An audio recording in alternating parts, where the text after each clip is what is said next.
오늘 신명기 4장 두 번째 주제는 하나님의 절대 주권입니다. 신명기 4장 13절부터 28절까지 이 하나님의 절대 주권에 대한 것은 네덜란드 신학자 허먼 바빙크가 쓴 하나님의 성품 가운데 하나님의 절대 주권 고난을 참조를 했습니다. 그것이 우리 설교약의 1번, 2번 내용입니다. 한 이만큼 되는 분량인데 영어로 빽빽하게 쓴 거를 그거를 지금 두 개로 이렇게 요약을 한 겁니다. 그러니까 그 내용이 굉장히 깊어요. 그러니까 오늘 잘 보시고 여기 설교 요약은 읽으면은 별로 이렇게 감동이 없을 것 같은데 사실 이 내용이 제가 지금 논문을 쓴다 생각하고 지금 쓰고 있습니다. 그리고 제 신앙 고백입니다. 그러니까 여기 보면은 여기 참고문은 이렇게 가로로 돼 있잖아요. 그거를 집에 가서 꼭 읽어보십시오. 그러면 이해가 될 겁니다. 하나님은 창조주이십니다. 세상을 창조하신 하나님이시요, 또 만왕의 왕이시요, 만주의 주인이십니다. 그래서 이 세상의 소유주는 하나님이십니다. 꼭 명심하십시오. 이 세상의 소유주는 하나님이십니다. 다른 사람이 아니에요. 하나님이십니다. 그래서 하나님을 떠나서는 어떤 것도 존재할 수 없습니다. 현영아 꼭 명심해도 하나님을 떠나서는 내가 있을 수도 없고 하나님을 떠나서는 내가 가진 게 아무것도 없다는 얘기입니다. 하나님을 떠나면 아무것도 없다는 얘기입니다. 이게 여기 절대주권의 핵심입니다. 우리 절대주권의 그 하나님의 뜻이 바로 만물이 존재하고 만물이 보존되고 있는 기초입니다. 그래서 하나님의 절대주권이 없으면 만물은 존재할 수도 없고 그리고 보존될 수도 없고 만물이 행할 수도 없다는 것을 의미합니다. 첫째, 바로 하나님의 뜻이 만물의 존재의 원인이며 모든 갈등의 끝입니다. 우리가 창세기 3장으로부터 죄가 들어와서 우리가 죄인이 됐잖아요. 죄인이 된 그 현상이 뭐죠? 하나님으로부터 떨어져 나가버린 타락한 상태입니다. 죄가 무엇이죠? 하나님으로부터 떨어져 나가는 것. 하나님의 영광을 가까이 가지 못하는 것. 그것이 죄입니다. 그래서 하나님의 뜻은 무엇이죠? 바로 만물이 존재하는 근원이요. 그 죄 문제를 해결하여 다시 죄로부터 하나님으로부터 떨어져 나간 하나님의 것들이 다시 회복되는 것. 그것이 하나님의 뜻입니다. 지금 이게 신학자가 한 표현인데 굉장히 저한테 마음에 꽉 와닿더라고요. 만물이 하나님의 뜻대로 지음을 받고 존재를 합니다. 창조와 섭리죠. 창조란 무에서 유로 만들어지신 유일하게 하나님만이 하실 수 있는 역사요. 섭리란 하나님이 하나님의 백성을 향하여 하나님의 백성을 위하여 베푸시는 것인데 하나님 이 피조물의 시간대에 맞춰서 베푸시는 것이 아니라 하나님의 절대 주권의 뜻에 맞추어 베푸십니다. 근데 그 베푸시는 그 타이밍이 베푸시는 방법이 하나님께도 정확하게 최고의 방법 시간이요. 받는 피조물 하나님의 소유된 자도 최대의 최선의 시간이요. 최선의 방법임을 꼭 명심해 두기 바랍니다. 오전 설계에도 말씀드렸죠. 왜 나는 이렇게 했는데 내가 분명히 하나님의 뜻대로 하는 건데 왜 지금 안 들어주시고 나중에 지나고 보니까 10년 후에 받으셨지? 그것은 내가 10년 동안 받을 그릇이 준비되어 가고 있다는 사실을 말합니다. 바로 창조와 섭리, 또 계획과 통치입니다. 하나님이 계획하시고 하나님이 예정하시고 하나님이 작정하시고 그 뜻에 따라 하나님이 다스리십니다. 그것이 잠언 21장 1절, 다니엘서 4장 35절, 에베소서 1장 11절에 기록되어 있습니다. 그리스도의 고난도 마찬가지 하나님의 절대 주권 안에 포함됩니다. 누가복음 22장 42절입니다. 하나님이 긍휼히 여기실 자를 긍휼히 여기고 그리고 그렇지 못할 자는 그렇지 못하게 하십니다. 바로 선택과 유기도 마찬가지입니다. 하나님이 정하시고 하나님의 절대 주권입니다. 거듭난 것도 마찬가지입니다. 우리가 새 생명을 받아서 중생함을 받은 것, 다시 태어난 것, 위로부터 다시 태어난 것, 다시 말하여 성령에 의해서 다시 태어난 것, 하나님의 영으로부터 다시 태어나는 것도 하나님의 절대 주권의 영역 안에 들어가는 겁니다. 성화 마찬가지입니다. 하나님이 50%, 내가 50%가 아니라 절대적으로 하나님의 100%의 능력으로 성화의 길을 걸어가는 것이요, 우리는 거기에 이끌림을 받아서 아멘으로 응답하며 걸어가는 것입니다. 거기에 우리의 이름을 내세울 것이 없다는 것을 의미합니다. 그래서 오직 하나님의 은혜입니다. 오직 은혜입니다. 그래서 오직 은혜입니다. 성도들의 고난도 마찬가지입니다. 베드로전서 3장 17절에 성도들의 고난은 기뻐하라 라고 말합니다. 슬퍼하지 말라. 왜냐하면 말세의 지경에는 그 사탄의 무리들이 더욱더 강력하게 나타나 하나님의 교회 성도들을 핍박하고 타락시키려고 할 텐데, 거기에 대해서 두려워하지 말고 오히려 기쁨으로 받아들여라. 성도의 고난입니다. 내 고난을, 십자가의 고난을 내 육신에 채워서 하는 표현이 바로 그 표현입니다. 베드로전서 3장 17절입니다. 삶과 죽음 마찬가지 하나님의 절대 주권 안에 있습니다. 다시 말씀드립니다. 우리가 태어나고 싶어서 태어난 사람 아무도 없어요. 우리가 대한민국 땅에서 남자와 여자로 지금 현재 모습대로 태어나고 싶어서 태어난 사람 아무도 없습니다. 똑같이 우리가 죽는 것도 마찬가지, 내 뜻대로 죽는 게 아니에요. 하나님의 절대 주권 안에 있습니다. 그래서 이 시대에 작자고 이상하게 나타나서 안락사니 이 존엄사니 말을 하면서 이 죽음을 통제하려고 합니다. 그리고 심지어는 자기가 스스로 끊는 자살을 미화시켜 나갑니다. 그것은 하나님의 절대 주권에 위배되는 것이요, 하나님의 권위를 도전하는 행위입니다. 그래서 그것은 악입니다. 왜 자살에는 구원할 수 없냐고요? 왜냐하면 구원할 수 있는 시간이 없어요. 죽어버리기 때문에. 이 세상에 있을 때가 구원받을 때요, 은혜 받을 때인데, 그것을 자기가 인위적으로 자기가 끊어버렸기 때문에 구원받을 때가 사라져버린 겁니다. 그래서 자살한 사람은 구원의 기회가 없습니다. 로마서 11장 36절에 만물이 주에게서 나오고 주로 말미암고 주에게로 돌아갑니다.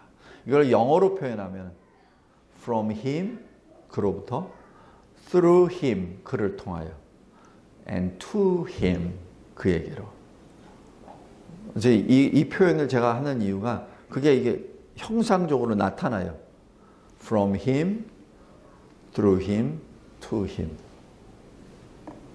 하나님의 절대 주권의 표현입니다. 하나님은 최고의 선이시며 복의 근원이십니다. 하나님은 하나님의 기쁘신 뜻에 따라 모든 것을 행사하십니다. 심지어는 악인의 악한 괴계까지도 그것들을 통해서 하나님의 선하신 뜻을 이루십니다.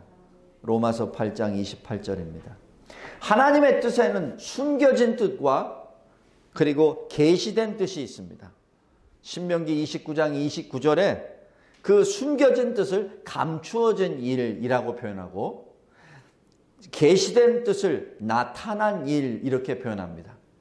이 감추어진 일은 무엇이죠? 감추어진 일은 우리 하나님 여호와께만 속한 겁니다. 우리에게는 속한 것이 아니에요. 왜? 우리가 능력이 안 돼요. 하나님의 절대 주권에 초월의 하나님이 가지고 계신 것을 우리가 어떻게 다 갖습니까? 가질 수가 없어요. 가지면은 터져버리죠. 용량 제한으로 터져버립니다. 하나님은 그것을 감추어 주신 것입니다. 감추어진 것은 우리를 위해서 감추어 주신 겁니다. 우리 아이들에게도 할 말이 있고 못할 말이 있습니다. 아이들이 컸을 때 이야기해 주죠. 그죠? 그런 것들이 있잖아요. 근데 그것을 받지 말아야 될 그 연령에 만약에 얘기를 해버렸을 때는 이 아이는 오염이 되어버립니다. 마찬가지입니다. 하나님이 감추신 것을 자꾸 이상한 신학자들은 하나님 자기 마음대로 하시네 이렇게 얘기하는데 그게 아니에요. 그게 아니라 하나님의 감추어진 그 뜻은 우리를 위하여 감추어 주신 겁니다. 아니 실은 우리가 받을 수가 없기 때문에 못 받는 겁니다. 대신에 나타난 일, 바로 계시된 뜻은 우리가 받을 수 있습니다. 근데 신명기 29장 29절에 바로 그 계시된 뜻, 나타난 일은 누구에게 속한 것이죠? 우리와 우리 자손들에게 속합니다. 이 얘기는 우리는 받았습니까? 그렇다면 우리 자손들에게 전하란 얘기입니다. 그것이 우리의 본분입니다. 계시된 뜻의 결정판이 뭐죠? 성경 말씀이죠. 기록된 말씀이죠. 왜? 수정하지 말라고. 딴 얘기하지 말라고. 왜냐하면 사람들은 항상 딴 얘기 하잖아요. 자기 뜻대로 막 얘기를 해버린다고. 거기다 막 붙이고 빼고 마음대로 해버립니다. 그래서 하나님이 딱 기록을 남겨놓으신 거예요. 더하지도 말고 감하지도 말라. 그대로 이 자체를. 왜? 우리와 우리 자손들의 믿음을 위해서. 그런데 신명기 29장 29절에 그 목적이 기록되어 있습니다. 모든 말씀을 행하게 하심이라. 바로 이것이 우리가 하나님의 사람으로 살아나가는 방법입니다.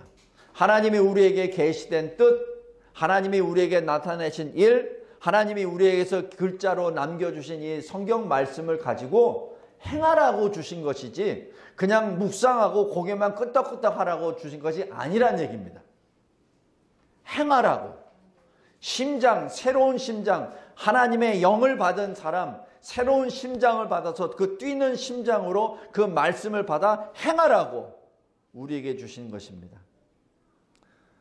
그래서 하나님의 절대 주권이 첫 번째로 이렇게 소개가 됩니다. 두 번째로 하나님은 오직 한 분이십니다. 이방 권세자들은 하나님을 무시합니다. 하나님이 없다고 합니다. 자, 그런데 바로 그 사람들과 동맹을 맺는 것은 결코 되지 않습니다.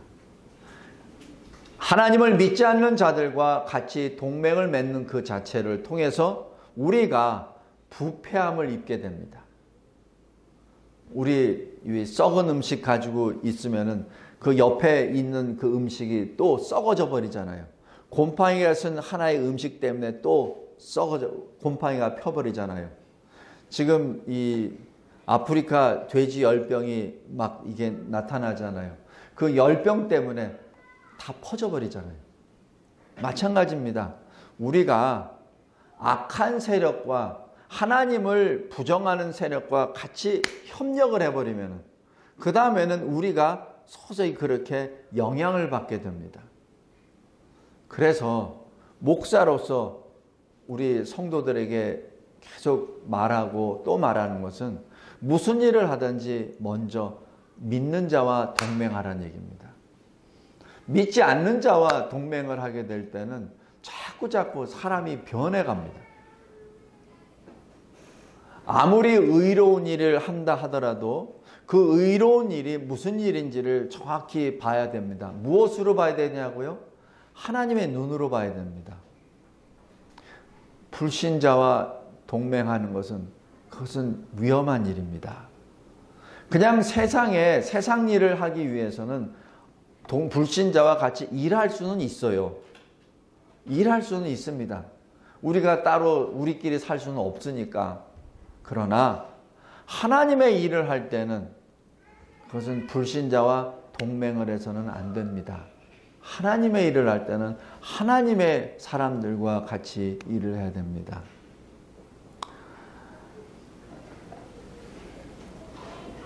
그렇지 않을 때는 어떻게 하죠? 여기 신명기에서 말씀합니다. 16절 25절에 그것은 악을 행하는 것이요 주의 노를 일으키신 겁니다. 그러한 이방 권세들의 핵심에 무엇이 있냐면 바로 우상이 들어가 있습니다. 우상은 하나님에 대하여 자꾸 거짓을 집어넣습니다. 거짓을 자꾸자꾸 집어넣어요. 그럴듯하게 포장해서 거짓을 넣습니다. 그리고 창조주가 아니라 말도 못하고 움직이지도 못하는 피조물을 섬기도록 만듭니다. 거기에 사람들이 아주 쉽게 넘어가 버려요. 왜 그런 줄 아세요? 왜냐하면 사람은 우상 공장이기 때문에 그렇습니다. 칼빈이 논한 거죠. 사람은 항상 뭘 만들려고 그래. 어떤 사람도 자기 마음에 맞으면 그 사람을 우상화 시켜버립니다. 무슨 일이 좋은 듯 하면 그 일도 우상으로 만들어버려요. 이상하게 우상을 만듭니다. 특별히 우리 한국 사람들의 성향이 그래요. 누가 뭘 크게 뭘 한다 그러면은 그냥 그 사람을 인정하면 되는데 그 인정하는 것 이상으로 우상화를 시켜버립니다. 한국 교회, 큰 교회가 차곡차곡 넘어지고 흔들림을 받는 이유가 바로 거기 있습니다. 제가 큰 목사님들을 폄하하려는 것이 결코 아닙니다.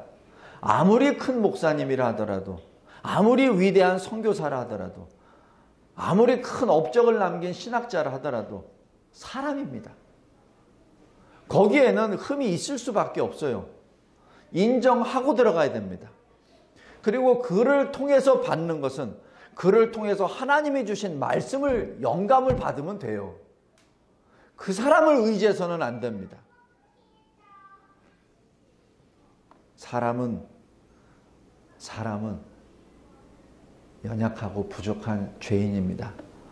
그리스도인, 위대한 어떤 사람, 마찬가지 그 사람도 그리스도 안에서 죄인입니다. 그래서 주님이 반복적으로 이 12절, 15절에 이렇게 말씀합니다. 잘 보세요. 이 12절, 15절. 하나님이 뭐라고 하시는지. 12절에 불길 중에서, 이 시내산입니다. 불길 중에서 너에게 말씀하시되 음성뿐으로 말소리만 듣고 형상은 보지 못하였느니라. 15절 보십시오. 너에게 말씀하시던 날에 불길 중에서 너희가 어떤 형상도 보지 못하였은즉. 하나님은 우리의 연약을 너무나도 잘 아세요. 우리보다 더 잘 아십니다. 그렇기 때문에 보이지 않아 주시는 거예요. 그래서 말씀만 주시는 겁니다. 왜냐하면 그 보이는 것을 보여주시면 그걸 가지고 또 만들거든요. 성도 여러분, 명심하기 바랍니다. 하나님이 왜 말씀을 주셨는지. 저도 이 말씀이나 이런 것을 묵상하기 전에는 그냥 저도 이렇게 기도 많이 했어요. 하나님, 저도 바울처럼, 사도 요한처럼 뭐 좀 보여주세요. 그럼 저 그냥 주를 위해서 살게요. 근데 하나님이 저를 너무나도 잘 아십니다. 하나님은 말씀을 주십니다. 그 말씀에 우리가 늘 순종해야 합니다.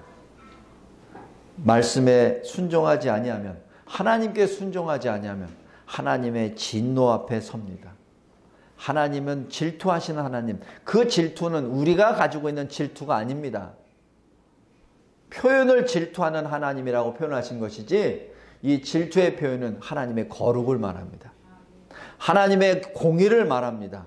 하나님의 거룩은 어느 존재하고도 무엇과도 타협할 수 없고 혼합될 수 없습니다.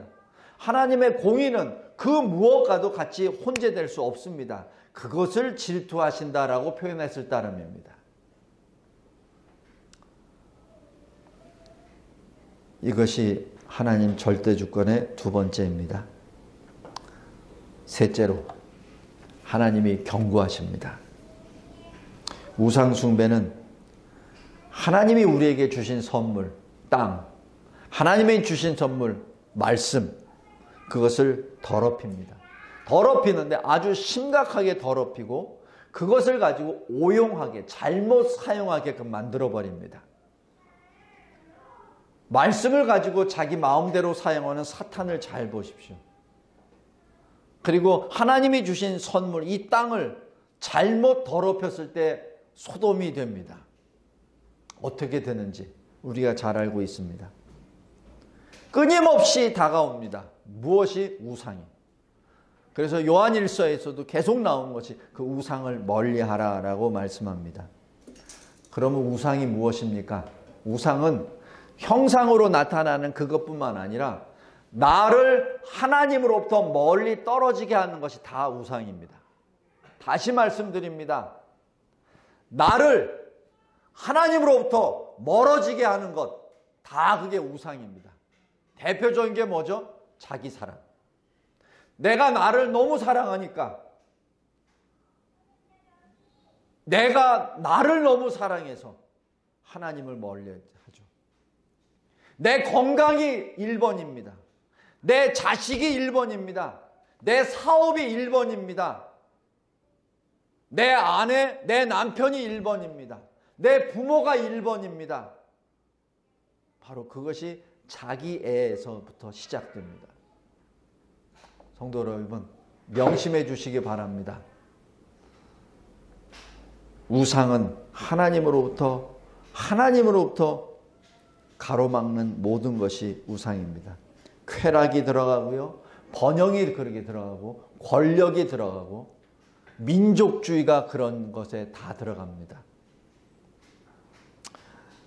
율법을 지키면 하나님의 사랑을 누리며 삽니다. 그러나 율법을 무시하고 불순종하면 죽고 흩어지고 우상의 노예가 됩니다. 모세의 마지막 인생을 잘 보십시오. 모세는 그렇게 가나안 땅에 들어가고 싶어 했습니다. 자기 혈족들이, 후진들이 그곳에서 잘 살아나가는 것을 보기를 원했습니다. 그러나 하나님은 금지하셨죠. 왜? 죄 때문에. 그 죄가 그 정도로 심각하다는 것을 분명하게 우리에게도 보여주시고 모세에게도 각인을 시켜주십니다. 하나님의 형상으로 우리를 지으셨습니다. 그러나 죄로 인하여 전적 타락됐을 때, 영적으로 죽었을 때 우리를 다시 불러주셨습니다.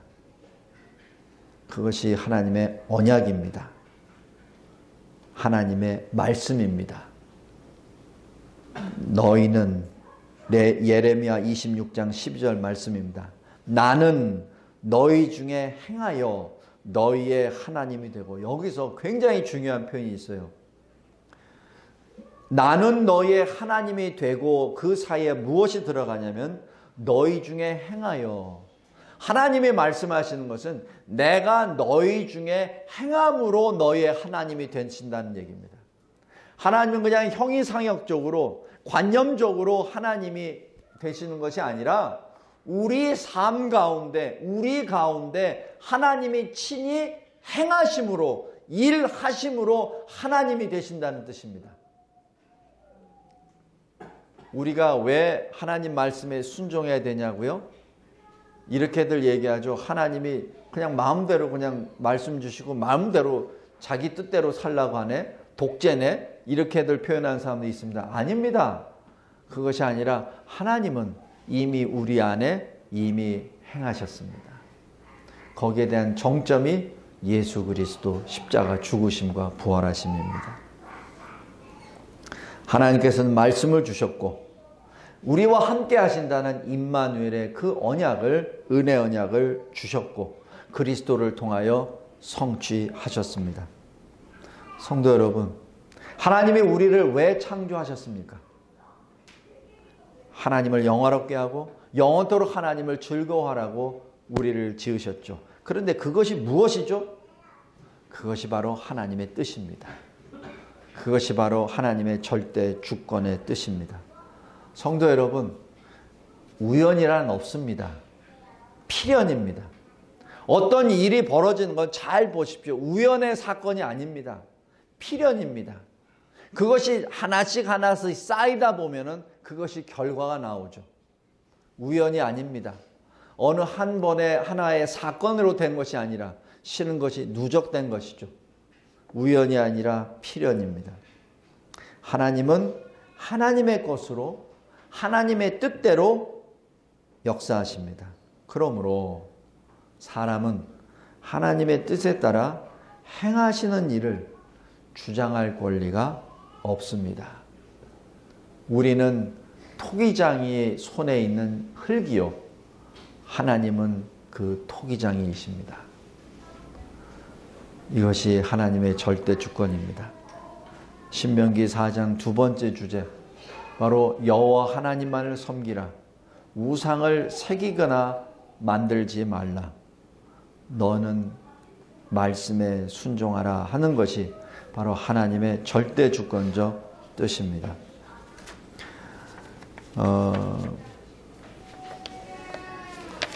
대한민국을 바라보았을 때 여기 주보 맨 뒷면에 참고해 보십시오.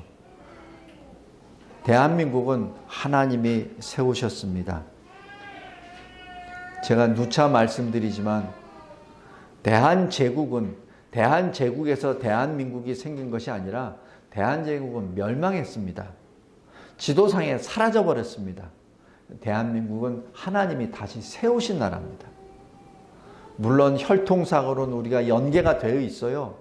그러나 그 나라에서 무엇이 일어나서 대한민국을 세운 게 아닙니다. 전혀 다른 형질입니다. 대한제국, 고종을 중심으로 했었던 한 왕을 섬겼었던 그 대한제국은 대한민국과 전혀 다른 나라입니다. 자꾸 우리가 과거 100년 전, 200년 전, 1000년 전으로 돌아가는 어리석음에서부터 이제는 떠나야 됩니다. 과거 역사를 무시하라는 것이 결코 아닙니다. 우리의 출발선이 다르다는 얘기를 하는 겁니다. 우리는 혈통상으로 분명히 조선으로부터 왔으며 대한제국으로부터 왔습니다. 그것은 분명합니다. 그러나 대한제국은 멸망했습니다. 우리는 대한민국으로 다시 태어난 나라에 태어난 국민입니다. 과거 대한제국까지는 왕정시대로, 왕조시대로 왔었습니다. 그러나 지금 대한민국은 그런 시대가 아닙니다. 짐이 나라요 국가요라는 그러한 제왕의 시스템이 아닙니다. 우리는 하나님의 말씀에 근거로 하여 세워진, 교회를 토대로 세워진 대한민국에 있는 대한민국 시민입니다. 대한제국이 멸망할 때, 대한민국이 국난의 위기에 있을 때 분명한 것은 제가 계속 강조합니다. 교회는 부흥하였습니다. 그것이 증거입니다. 다른 어느 나라도 어느 민족도 갖지 못한 증거입니다. 이것을 우리가 자꾸 잊어버려요. 우리가 인지를 못합니다. 우리나라는 이러한 특별한 은혜를 받은 나라입니다. 연도도 잘 보세요. 베를린 장벽이 무너졌을 때 89년, 1900. 소련이 무너졌을 때 1991년. 바로 그 일이 터지는 가장 결정적인 원인은 바로 1988년 서울 올림픽입니다. 1953년에 완전히 잿더미가 된 한반도에 두 체제가 리트머스 시험 종이처럼 딱 드러난 겁니다. 1953년 똑같이 잿더미가 됐죠. 그런데 전혀 다른 시스템으로 국가가 운영됐습니다. 그리고 1988년, 바로 30년입니다. 30년의 리트머스 테스트가 이루어진 거죠. 30년 만에 북한은 인공위성으로 찍으면 그냥 흑암입니다. 제가 연합사에 있을 때 늘 봤던 지도입니다. 남한은 불이 환히 켜져 있어요. 바로 그것이 1988년의 역사입니다. 세계는 보았어요. 그래서 공산권에 있던 모든 나라들이 거기서 충격을 먹은 겁니다. 가장 충격을 먹은 것이 바로 소련입니다. 그리고 동독입니다. 그래서 무너진 겁니다. 이게 역사적으로 우연이 결코 아닙니다. 88년에 88 올림픽이 있었죠. 1년 후에 베를린이 무너집니다.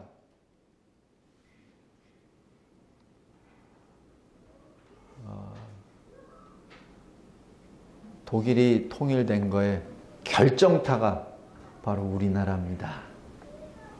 소련이 무너지고 지금처럼 별 볼 일 없는 러시아로 전락된 게 한 것도 그 결정타가 바로 홈런이 바로 88 올림픽입니다. 전 세계가 보았습니다. 그리고 자유민주주의 체제, 자본주의 체제가 사회주의 그리고 공산주의보다 훨씬 우월하다는 것을 거기서 30년 만에 리트머스 그 시험지 테스트를 통해서 아예 전 세계가 거기서 공인되고 확인된 것이죠. 그래서 무너진 겁니다. 성도 여러분, 우리는 우리 이 나라에, 우리 민족에, 대한민국 교회에 역사하신 하나님의 이 크고 놀라우신 일을 우리는 잊어버렸습니다. 그리고 우리는 우리 자녀들에게 그것을 소중한 그 교훈을 가르치는 것을 하지 않았습니다. 그리고 우리는 그 자체도 모르고 있어요. 그냥 우리는 한강의 기적으로 우리 민족의 우수성만을 자랑을 했지 거기에 하나님의 역사를 빼버렸습니다. 그러고 나니까 하나님을 빼버리고 나니까 더러운 것만 남죠. 하나님이 들어가면은 모든 것이 거룩해집니다. 그러나 하나님을 떼내고 나면은 그 다음부터는 온갖 잡탕 더러운 것이 다 덮어버리죠. 대한민국이 그래서 더러워진 겁니다. 제가 10월 3일에 굉장히 제가 깊은 감사를 느낀 것은 그 기도와 부르짖음 가운데 목사나 성도들이 회개의 눈물을 흘리더라고요. 저는 그분들의 어떤 궁극적인 사상이나 그런 걸 묻지 않습니다. 왜냐하면 그걸 제가 어떻게 알아요? 알 수 없습니다. 그러나 하나님의 이름을 부르며 회개합니다. 하나님의 이름을 부르며 예배를 드리고 찬양을 드립니다. 저는 그것을 원합니다. 다른 거는 그것은 하나님의 뜻에 맡기고 주의 백성들이 같이 예수 그리스도 이름으로 모여서 하나님을 찬양하는 그 음성이, 그 몸부림이 저에게는 선한 동기부여가 됐습니다. 그곳에서 회개의 모습을 보았고 그리고 순교의 모습을 보았습니다. 우리 유관순 씨 1902년생입니다. 1919년에 대한독립 만세를 부릅니다. 그분이 그리스도인입니다. 만 17세.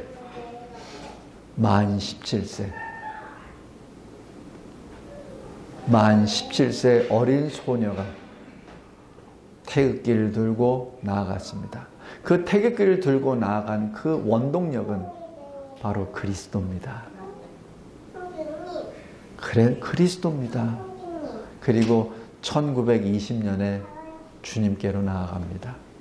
성도 여러분, 이 시대 우리 성도들 어떻게 살아야 되는지 잘 생각하기 바랍니다. 잘 묵상하기 바랍니다. 사람을 쫓아다니는 것이 아니라 하나님을 바라보시고 눈에 보이는 형상이 아니라 하나님이 주시는 기록된 말씀을 보고 하나님께 부르짖읍시다. 기도하겠습니다. 하나님 아버지 감사하고 감사합니다. 하나님이 이 대한민국을 세우시고 이 대한민국을 소유하십니다. 그 은혜 때문에 우리가 이렇게 수천 년의 역사 가운데 이렇게 큰 부요함과 평화와 안정을 누리고 있습니다. 그러나 하나님이 행하신 이 크신 일을 우리가 잊어버렸고 우리 자녀들과 우리 자손들에게 가르치는 것을 게을리하고 타락한 교육 시스템에 맡겨버리고 어떻게 하든지 이렇게 하든지 되겠거니라는 안일함 때문에 우리의 게으름 때문에 이 대한민국이 이렇게 더러워졌습니다. 하나님으로부터 멀어져 나아갔을 때 우리가 입는 옷은 수치의 옷이요 더러움의 옷입니다. 하나님, 이제 이것을 깨닫게 되었으니 주님 앞에 가까이 나아가니 더러운 옷을 벗겨 주시옵소서. 주의 의의 옷을 입혀 주시옵소서. 마지막 때 주님이 다시 오시는 그 순간까지 주님이 주시는 이 기록된 말씀을 붙잡고 눈물과 무릎으로 기도하게 하옵소서. 주여 속히 오시옵소서. 마라나타. 우리 주 예수 그리스도의 이름으로 기도드리옵나이다. 아멘.